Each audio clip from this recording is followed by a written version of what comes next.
Baik, kita mulai dari alat pencernaan manusia terlebih dahulu.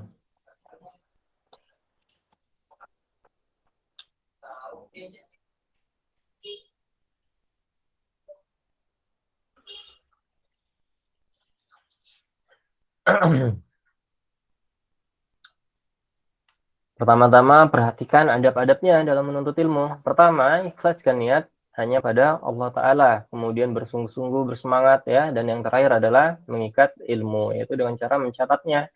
Maka sediakan alat tulisnya. Baik. Nah, pada kuartal 2 ini kita sudah mempelajari tentang sistem pencernaan manusia ya, dan juga sistem peredaran darah manusia. Baik. Nah, jadi alat pencernaan manusia ini ada beberapa organ ya. Apa sajakah organ tersebut? Nah, ada mulut ya, kemudian ada kerongkongan. Kerongkongan juga bisa disebut dengan esofagus ya. Kemudian ada lambung. Terus setelah dari lambung, makanan akan menuju ke usus halus ya. Kemudian akan menuju ke usus besar dan terakhir ada pada anus untuk menuju ke saluran pembuangannya ya. Anus juga disebut dengan rektum ya. Baik. Pertama-tama, makanan masuk ke dalam tubuh manusia melalui mulut. Nah, di dalam mulut ini terdapat gigi, lidah, dan air liur ataupun air ludah ya. Gigi dan lidah ini berguna untuk apa? Untuk pencernaan secara mekanis, yaitu proses penghancuran makanan di dalam mulut ya. Sedangkan air liur atau air ludah digunakan untuk sistem pencernaan secara kimiawi ya. Nah, pencernaan kimiawi ini merupakan pencernaan makanan yang dilakukan oleh enzim. Jadi kalau tanpa ada bantuan enzim, maka disebut dengan pencernaan mekanis ya. Nah, jadi kalau ada enzimnya baru disebut dengan pencernaan kimiawi. Ini adalah gigi kita ya. Gigi kita itu tersusun dari gigi seri, gigi taring, gigi geraham. Gigi geraham pun dibedakan menjadi gigi geraham depan dan juga gigi geraham belakang.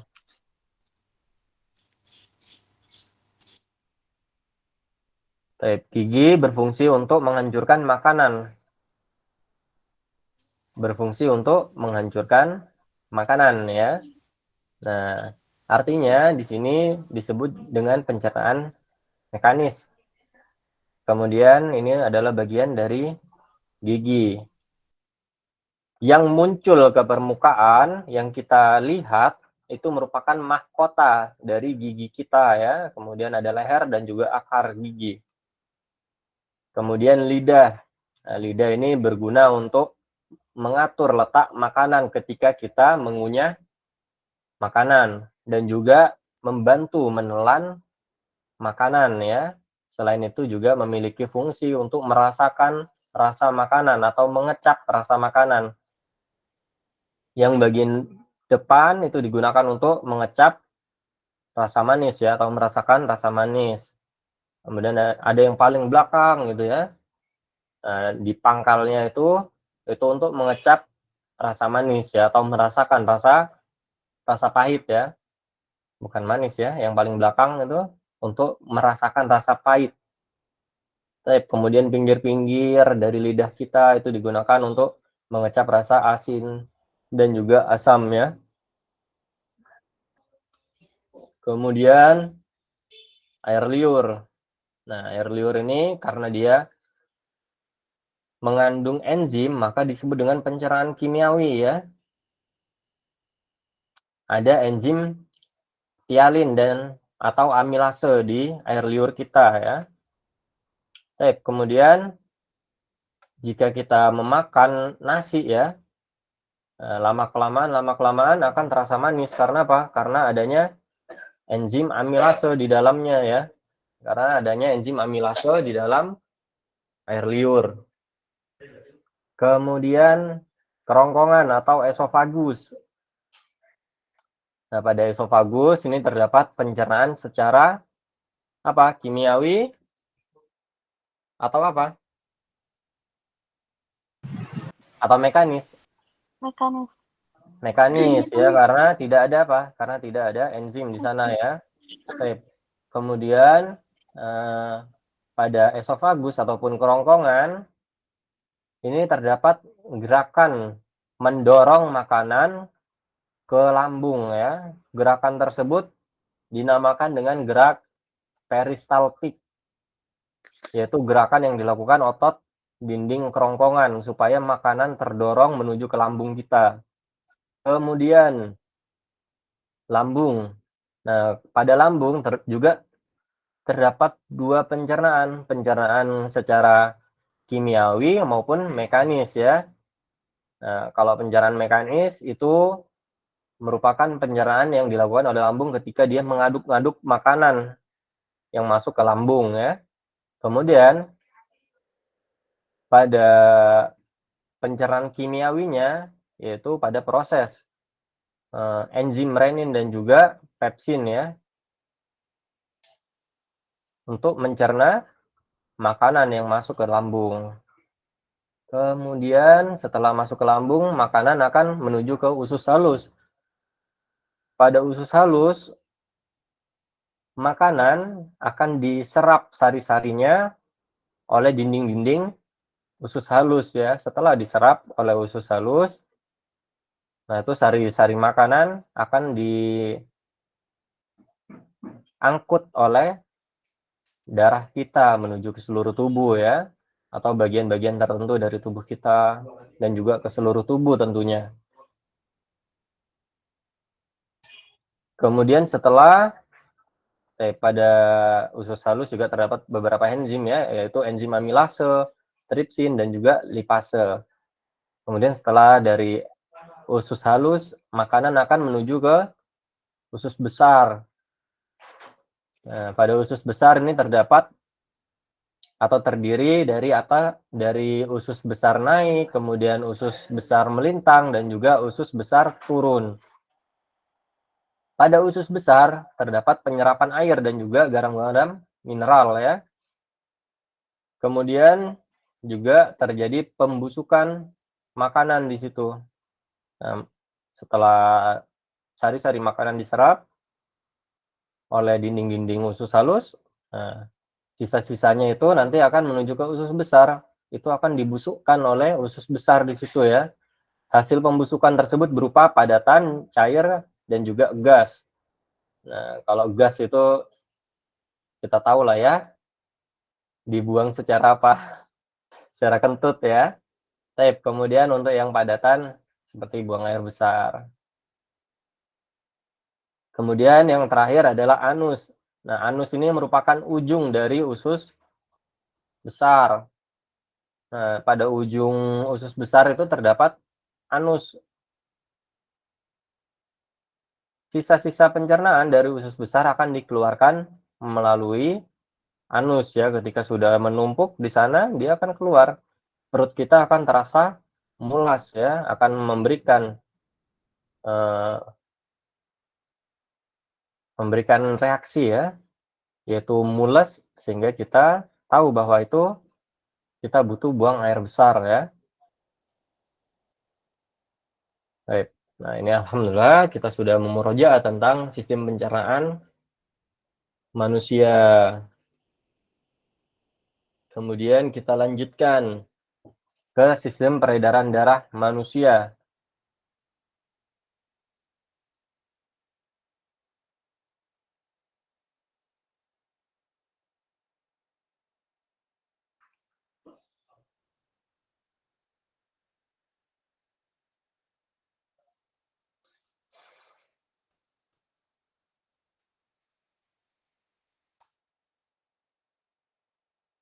Nah, darah manusia ini memiliki fungsi untuk mengangkut oksigen dan juga sari-sari makanan. Oksigen yang diangkut oleh darah manusia itu berasal dari paru-paru kita ya. Udara yang kita hirup, oksigen yang kita hirup itu akan masuk ke paru-paru kita, kemudian akan dibawa oleh darah kita ya menuju ke seluruh tubuh. Kemudian selain itu, darah kita juga memiliki fungsi untuk mengangkut sari-sari makanan. Nah, sari-sari makanan ini diambil dari mana? Diambil dari usus apa tadi? Halus. Usus halus. Nah, Halus. sari-sari makanan tersebut diambil dari usus halus ya, kemudian diangkut untuk dialirkan ke seluruh tubuh kita ya. Juga menuju ke organ-organ penting kita ya.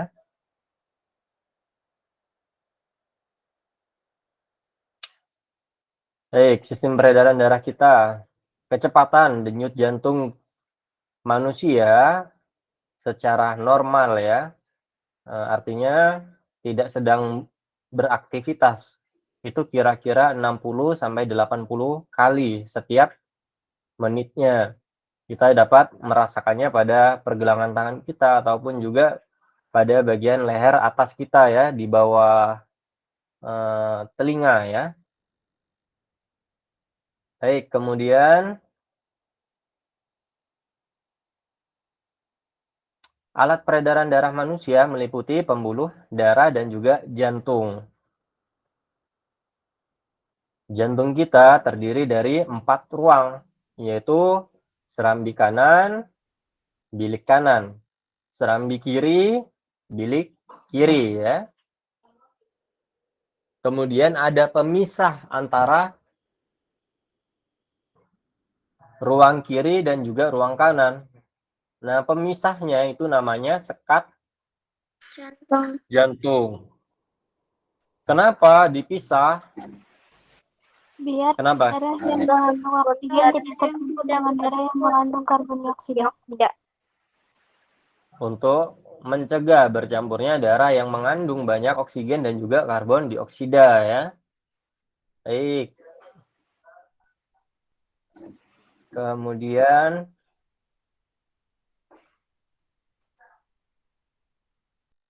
otot penyusun dari bilik jantung itu lebih tebal daripada serambi jantung. Karena apa? Karena bilik jantung memiliki fungsi yang lebih berat daripada serambi jantung. Karena bilik jantung memiliki fungsi untuk memompa darah ya, untuk memompa darah. Bilik kanan berfungsi untuk memompa darah dari jantung menuju ke paru-paru. Sedangkan bilik kiri memiliki fungsi untuk memompa darah ke seluruh tubuh ya.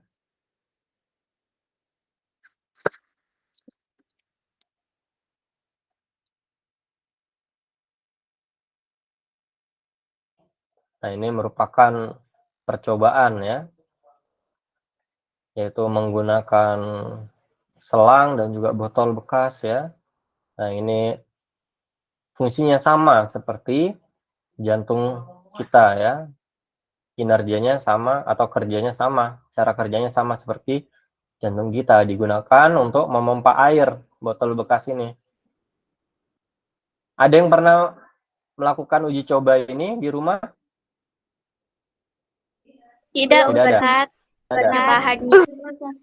Tidak, Ustaz. Kapan-kapan dicoba ya. Ya, Ustaz, kalau ada. Nah, Ustaz, insya Allah. Kemudian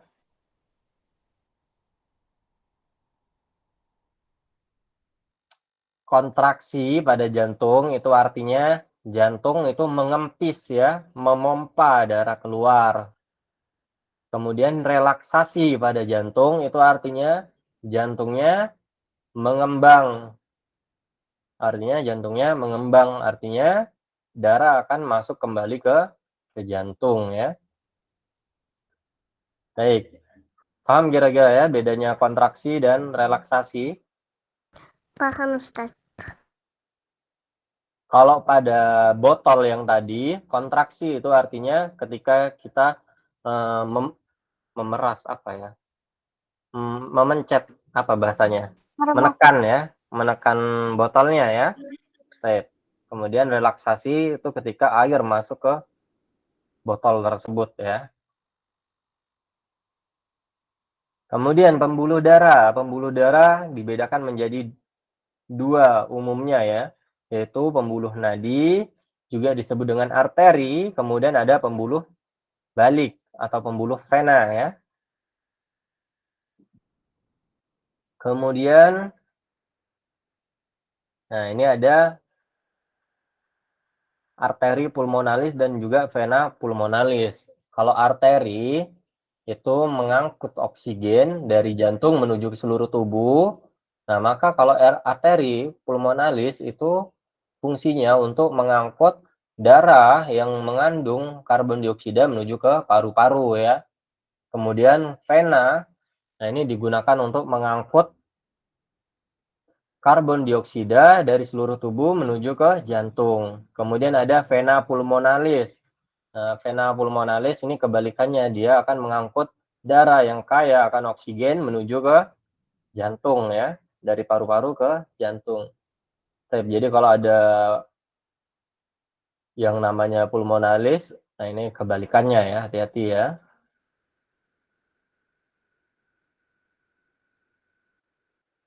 Sebelumnya sudah kita bahas, ada peredaran darah besar, ada peredaran darah kecil. Kalau peredaran darah kecil, itu dari bilik kanan, kemudian menuju ke paru-paru, kemudian ke serambi kiri. Nah, cukup sampai situ saja ya. Itu namanya peredaran darah kecil. Peredaran darah kecil itu dari bilik kanan menuju ke paru-paru, kemudian ke serambi kiri. Itu peredaran darah kecil. Kemudian ada peredaran darah besar dari bilik kanan menuju ke paru-paru, kemudian ke serambi kiri, kemudian ke bilik kiri. Nah, setelah itu darah akan dialirkan atau dipompa oleh bilik kiri ke seluruh tubuh. Kemudian hasil dari metabolisme akan menghasilkan karbon dioksida ya. Nah, karbon dioksida tersebut akan diangkut lagi oleh apa? Oleh darah kita ya, menuju ke serambi kanan ya. Setelah masuk ke serambi kanan, darah yang banyak karbon dioksidanya tersebut akan dialirkan ke bilik kanan. Dan seterusnya ya. Jadi kalau peredaran darah besar itu secara keseluruhan, secara lengkap ya. Kalau peredaran darah kecil hanya ada 3 tadi ya, saya sebutkan tadi ya, yaitu bilik kanan, kemudian menuju ke paru-paru, kemudian ke serambi kiri. Hanya 3 itu saja. Baik, kemudian kita lanjutkan. Ini merupakan pembuluh darah kita ya. Nah, itu yang merah itu disebut dengan arteri ya, atau pembuluh nadi. Kalau yang biru itu disebut dengan vena atau pembuluh balik.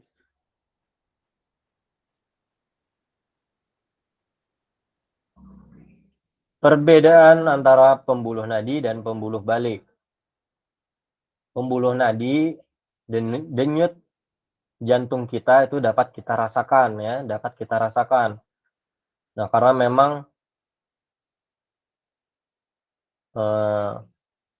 jantung kita memompa darah menggunakan apa? Menggunakan pembuluh nadi ya. Maka dari itu kita dapat merasakan denyut jantung kita melalui pembuluh nadi. Kemudian pembuluh balik atau vena, denyutnya itu tidak terasa.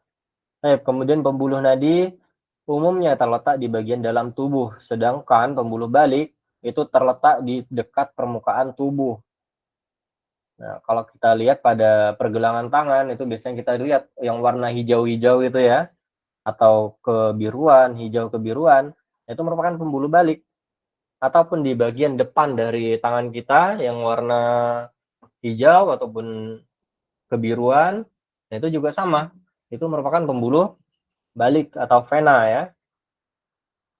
Kemudian pembuluh nadi memiliki dinding yang tebal, kuat, dan juga elastis. Sedangkan pembuluh balik atau vena dindingnya tipis dan juga tidak elastis. Dan tekanan darah pada pembuluh nadi itu cukup tinggi. Darah juga mengalir cepat pada pembuluh nadi karena memang darah dipompa melalui pembuluh nadi ya. Kemudian pembuluh nadi juga membawa darah atau membawa darah yang mengandung banyak oksigen ya, sedangkan pembuluh balik itu mengangkut atau membawa darah yang mengandung karbon dioksida.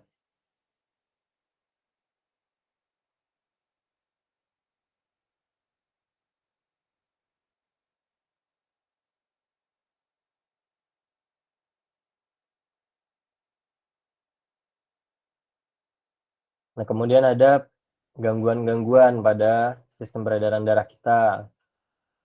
Kalau wasir itu artinya ada pelebaran pembuluh vena ya pada daerah sekitar anusnya.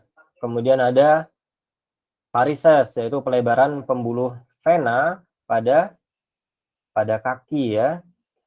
Biasanya pada betis itu kelihatan gitu ya. Kemudian anemia. Anemia ini artinya kekurangan sel darah merah. Kekurangan sel darah merah akibatnya apa? Akibatnya Pucat. pucat ya, lemas, gampang ngantuk ya. Karena apa? Karena sel darah merah itu merupakan sel yang mengangkut Oksigen.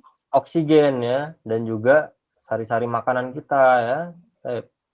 Padahal itu terlihat sangat pucat, lemas ya, tidak ada tenaga ya. Nah, itu pengaruh dari anemia. Kemudian hipertensi. Hipertensi ini merupakan tekanan darah tinggi ya. Dapat dilihat dari apa? Dari tensimeter. Kemudian ada jantung koroner. Ini artinya ada penumpukan kolesterol pada dinding pembuluh arteri koroner ya. Nah, ini kalau kita lihat pada pembuluh arteri yang normal tidak ada kolesterol di dalamnya, tidak tersumbat kolesterol ya. Sedangkan pada orang yang menderita jantung koroner ini terdapat tumpukan kolesterol. Nah, ini yang warna kuning ini ya. Ini menutup jalannya darah ya. Kemudian ada stroke. Stroke ini disebabkan oleh pecahnya pembuluh darah di otak sehingga saraf-saraf yang ada di otak tidak memperoleh cukup oksigen ya. Cara menjaga sistem peredaran darah manusia. Cara menjaganya bisa dengan cara melakukan olahraga secara teratur ya. Tetapi perlu diingat ketika kita ingin berolahraga, lakukan pemanasan terlebih dahulu. Nah, ini bertujuan untuk apa? Untuk membuat denyut jantung kita bertambah secara bertahap ya. Jadi tidak terkejut denyut jantung kita ya. Tiba-tiba langsung harus memompa cepat-cepat ya. Nah, jadi supaya denyut jantungnya bertahap kerjanya. Kemudian juga makan makanan yang sehat ya. Hindari makanan berlemak tinggi ya atau kurangi ya. Kurangi makanan berlemak tinggi. Akibatnya apa? Akibatnya dapat menyebabkan tersumbatnya pembuluh nadi ya atau pembuluh arteri ya. Baik, alhamdulillah murojaahnya sudah selesai. Kemudian kita lanjutkan ke kuisis.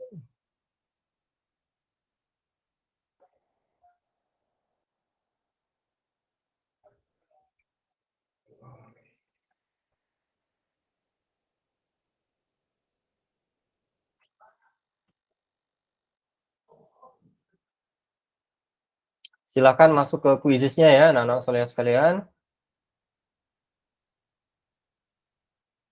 Saya tiba ikut kuis ya Ustaz, soalnya internetnya kurang bagus Ustaz. Ustaz bisa kirim di ini Ustaz, enggak di WA. Oke, sudah ya.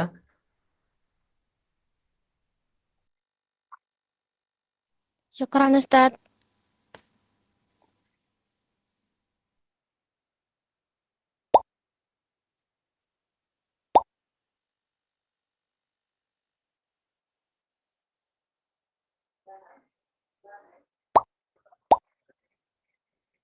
Ada berapa soal Ustadz quizisnya? Sedikit.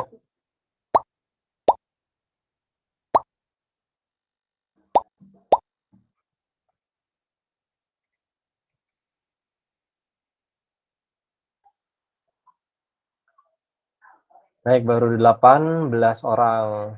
Masih ada 7 orang lagi ya. Masih ada.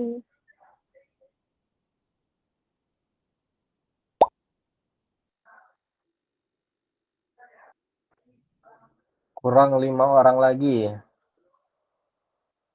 Tadi yang tidak bisa bergabung karena sinyalnya lemah, siapa? Atifah Ustadz. Atifa. Atika Ustadz, bukan Atifa. Oh, Atika. Atifah Ustadz. Atifah Ustadz. Tadi Ustadz bilang Atifa, katanya bukan Atifa.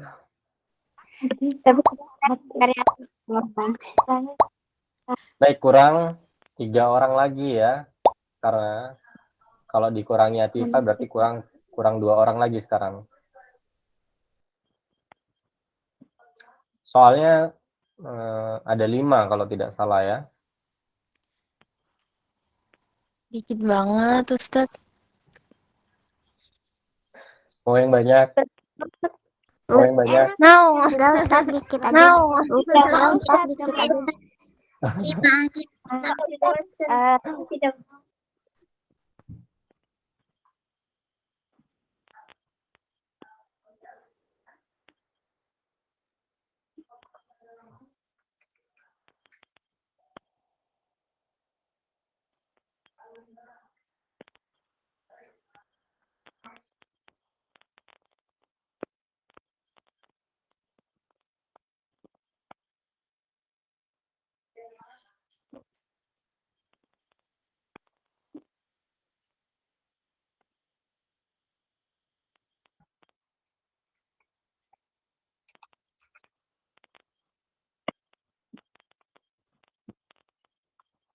Baik, ini masih 22 orang, kurang 2 orang lagi.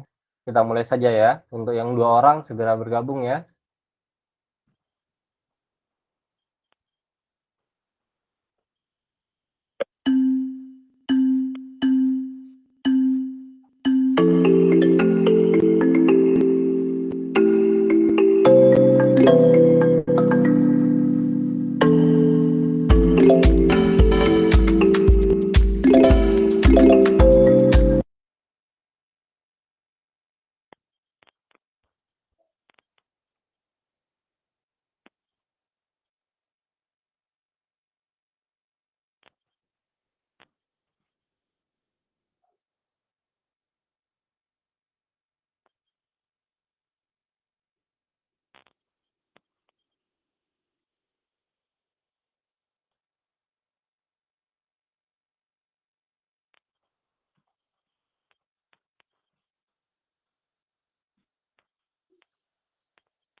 Sudah Ustadz.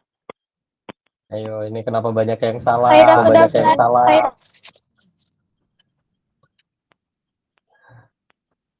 Pekan depan ujian kuartal. Ana sudah Ustadz. Baik, kita bahas ya setelah ini ya. Kita tunggu teman-temannya menyelesaikannya.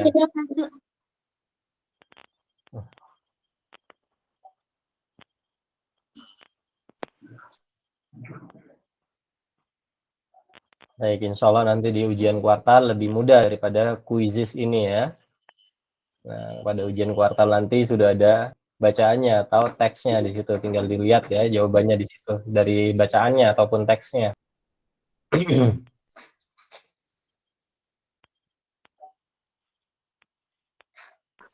Sudah Ustadz.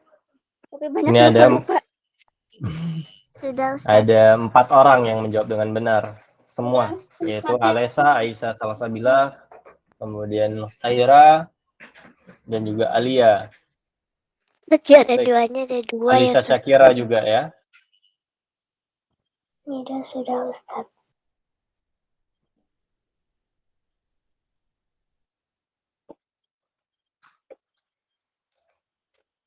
Ustadz ada kuis lagi nggak Ustadz? Tidak ada. Ya, terus Afwan Ustadz, yang Samira yang satunya itu yang agak salah itu Ustadz. Itu Samira agak galak Ustadz, ngelek Ustadz. Kiranya sudah selesai, Ustaz. Baik, segera diselesaikan yang lain ya. Kiana, Aisyah Salwa, kemudian Davia, segera diselesaikan. Kemudian kita membahas soal-soal tersebut ya. Ayo, kenapa banyak yang salah? Pekan depan ujian kuartal.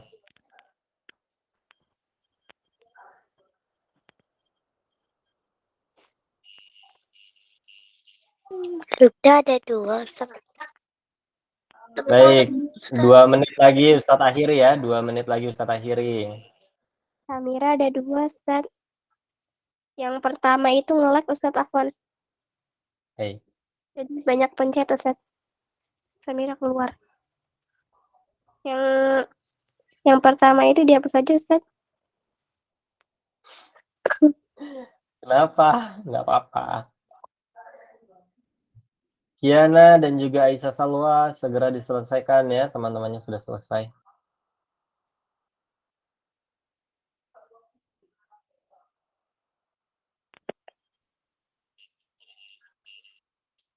Coba Ustaz lihat. Baik, 1 menit lagi ya.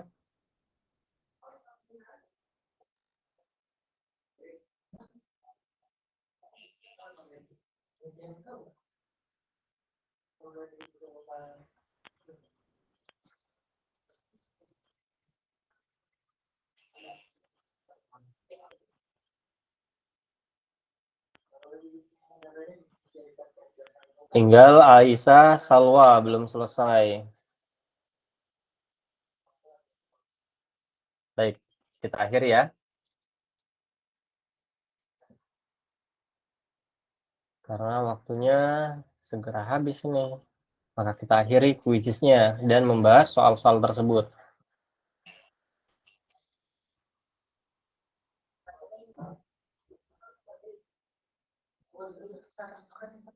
Masih loading sebentar ya.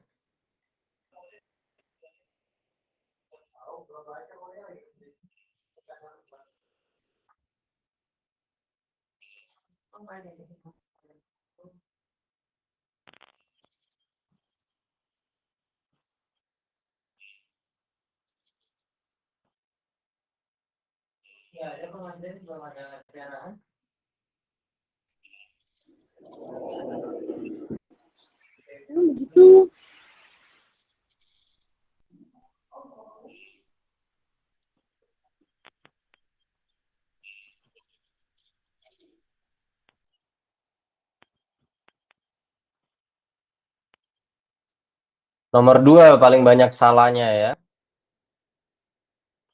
Alat peredaran darah manusia terdiri dari jantung dan pembuluh darah. Ini 98% menjawab dengan benar lah ya. Kemudian bagian jantung yang berisi darah kayak oksigen yang mana? Serambi kiri dan Serambi kiri dan bilik kiri. Kalau serambi kanan dan bilik kanan, darah mengandung apa? Darah Karbon dioksida. Nah, darah yang atau setelah proses metabolisme dalam tubuh, nah tubuh kita akan menghasilkan karbon dioksida. Karbon dioksida tersebut akan dialirkan oleh pembuluh darah kita ya menuju ke serambi kanan, yang mana kemudian akan diteruskan ke bilik kanan. Jadi serambik kanan dan bilik kanan itu berisi darah kaya karbon dioksida ya. Hati-hati ya. Ini setengahnya salah ini ya, setengah salah. Padahal sudah sering banget kita bahas bersama ini ya. Kemudian urutan pada sistem pencernaan manusia yang benar kayak gimana? Mulut, halus,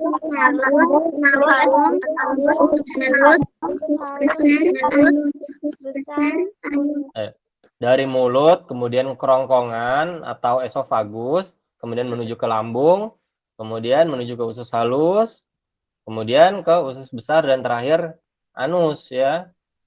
Ini ada 20% yang salah menjawabnya ya.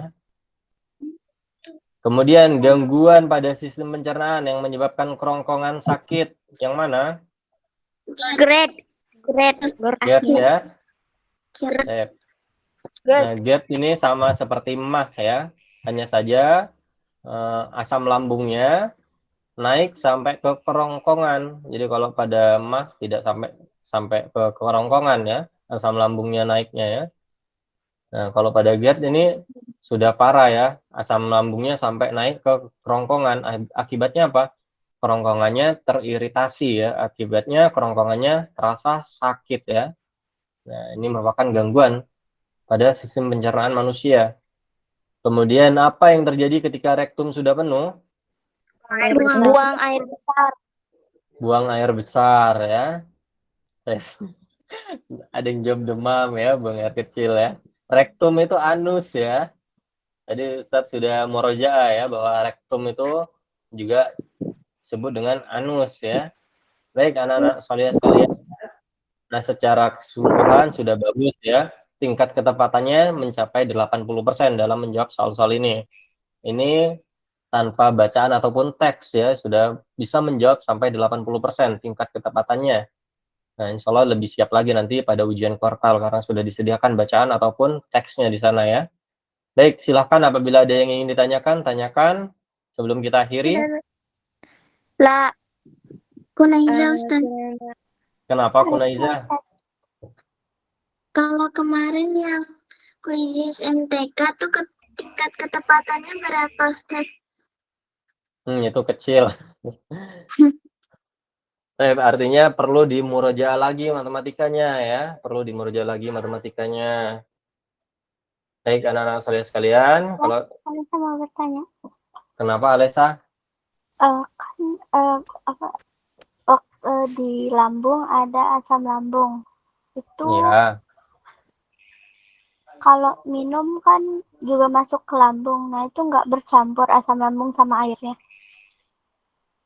baik. Yang menyerap air nanti yang mana? Atau mineral ya? Bagian mana itu tadi? Jadi kan waktu makan itu masuk ke lambung, ke kerongkongan terus ke lambung. Terus kalau minum kan juga ke lambung. Itu di lambung kan ada asam lambung. Itu asam lambungnya nggak kecampur sama airnya, Ustaz. Tidak ya. Bentar. Alat pencernaan. Nah, ini ya. Pada lambung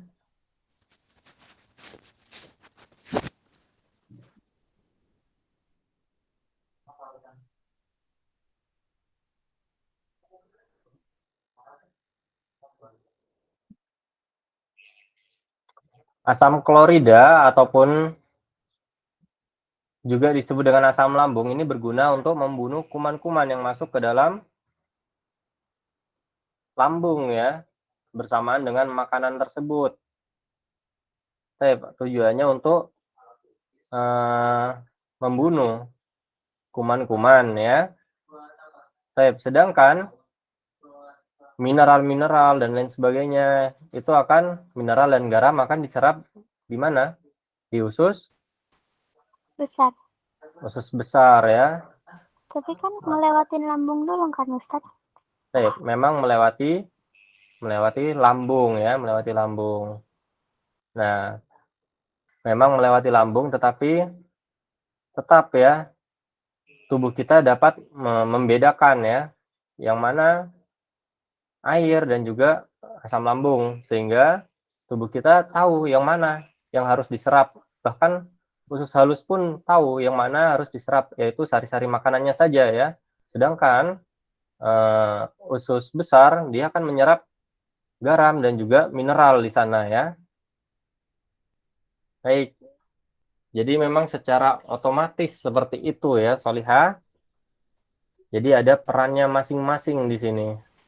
Ya, keren Ustaz.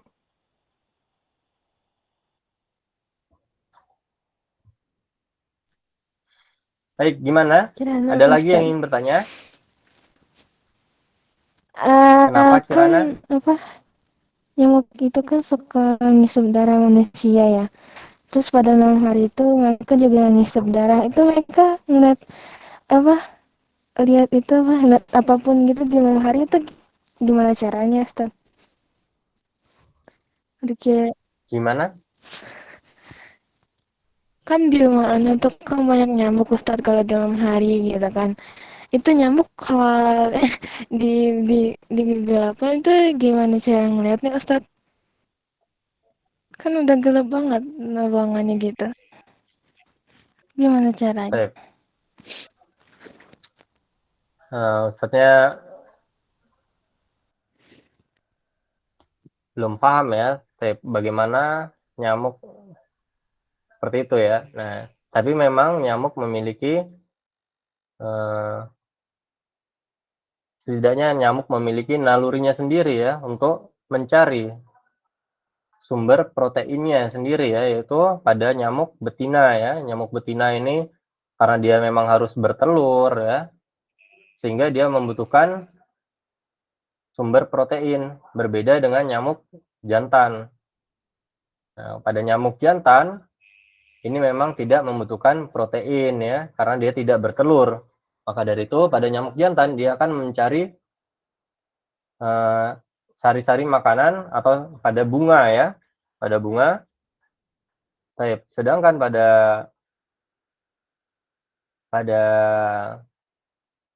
nyamuk betina dia juga membutuhkan yang namanya protein. Protein ini dia dapat dari darah makhluk hidup lainnya ya, terutama pada manusia ya.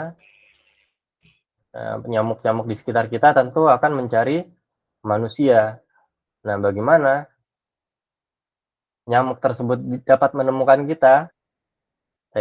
Ustadznya belum paham ya bagaimana ya. Tapi yang jelas dia sudah tahu dia harus membutuhkan sumber protein dari darah manusia. Jadi bagaimana dia dapat menemukan manusia dalam kegelapan?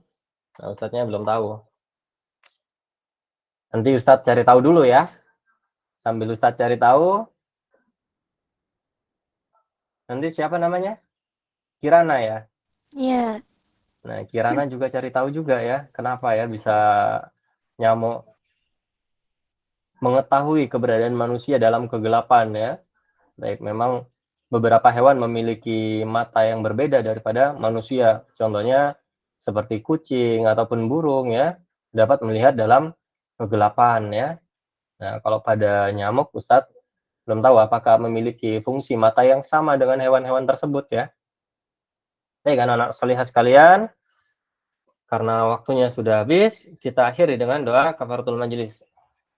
Subhanakallahumma wa bihamdika asyhadu an la ilaha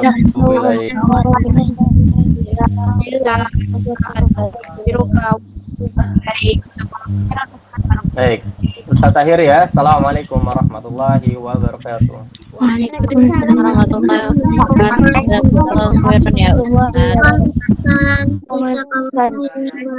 Ya Jazakallah khairan Ustaz. Assalamualaikum. Wa iya wa jazakillahu khairan.